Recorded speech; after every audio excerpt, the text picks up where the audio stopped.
Number one priority for me is I'm about to get back control of AT. It's been a hard fight to get the legislation to do that. Like a lot of things in this town, there's too much influence from Wellington anyhow. We finally agreed that we are going to get control of AT back, and we'll leave the passenger services, public transport part of them with it, which is a bit they do reasonably well. If they concentrated on it, they could do it really well. And all the other stuff will come back. And I want to make sure that works, and that means that we won't be taking back all of the managers and bits and pieces. We'll be taking back the functions. Okay, so what are these major changes? You know, you say you're not going to take back the within passenger walking services. distance of here, there are two intersections that the AT have dealt with recently, and virtually every single thing they've done is wrong. Every single thing they've done is wrong. They've got they don't have standard widths of footpaths.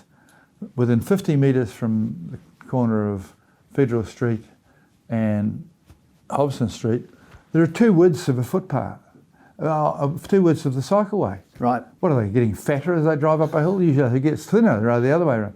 There's that sort of nonsense. Every single thing they do that isn't involving in a bus, they do wrong. Okay. So I'm going to change that. We don't have time for every single example because we'd be here all day.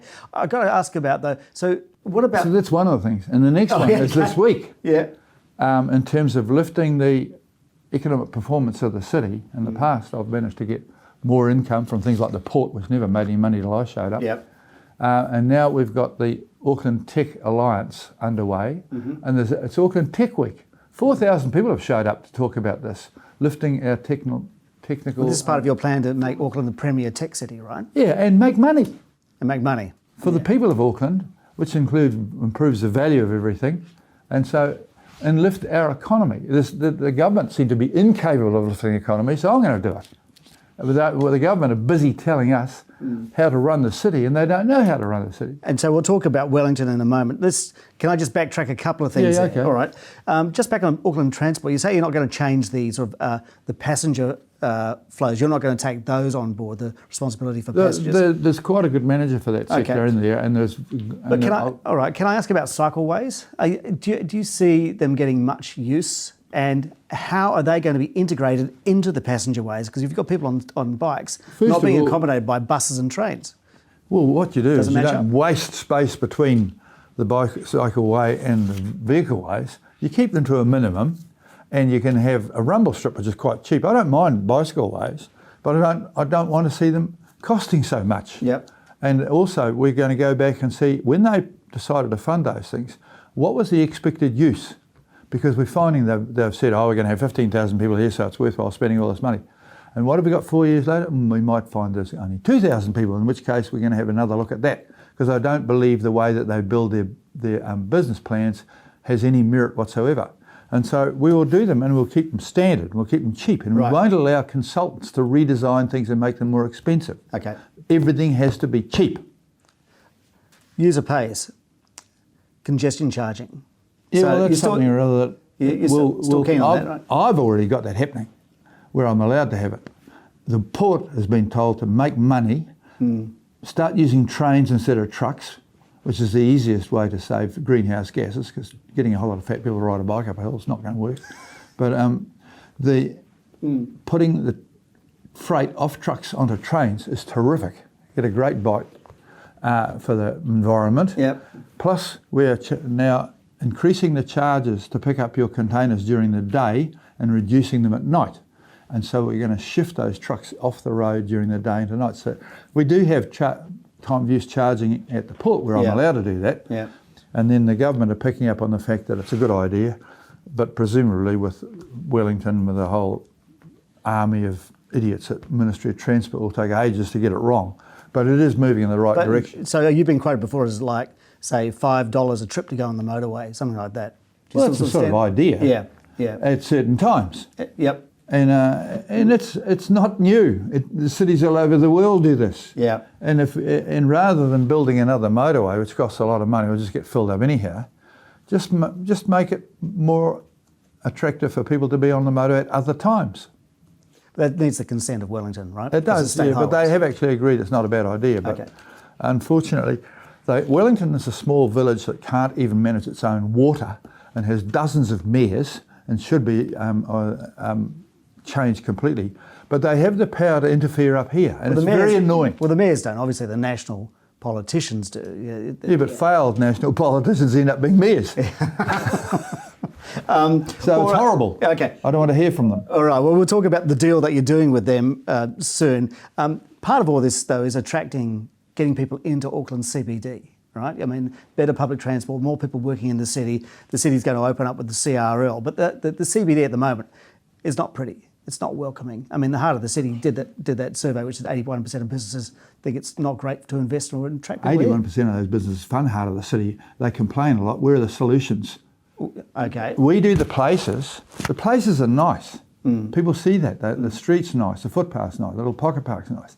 The people that are operating there at the moment are the problem. Governments do people's behaviour. We do places. So people say to me, "Oh, what are you going to do about all those homeless people that are invading the place?" I've actually spent over $500,000 of my own budget trying to do something about that. But I'm not the Minister of Police. I'm not the Minister of Social Welfare.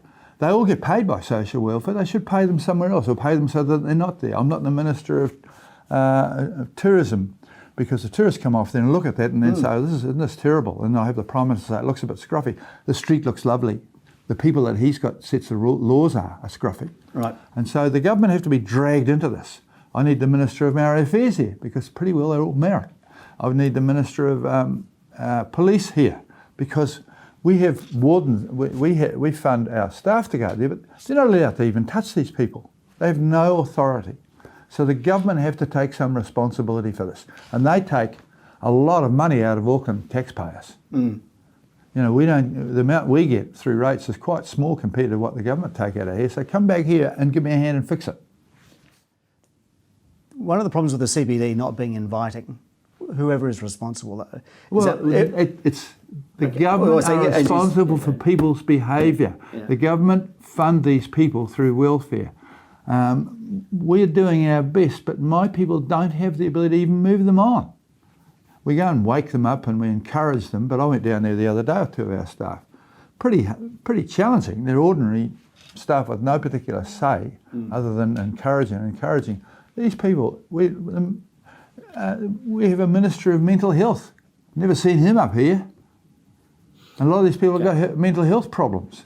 Well, let's talk about, let's skip to the relationship with Wellington, right? So you are in the middle of, you have a memorandum of understanding on the city deal.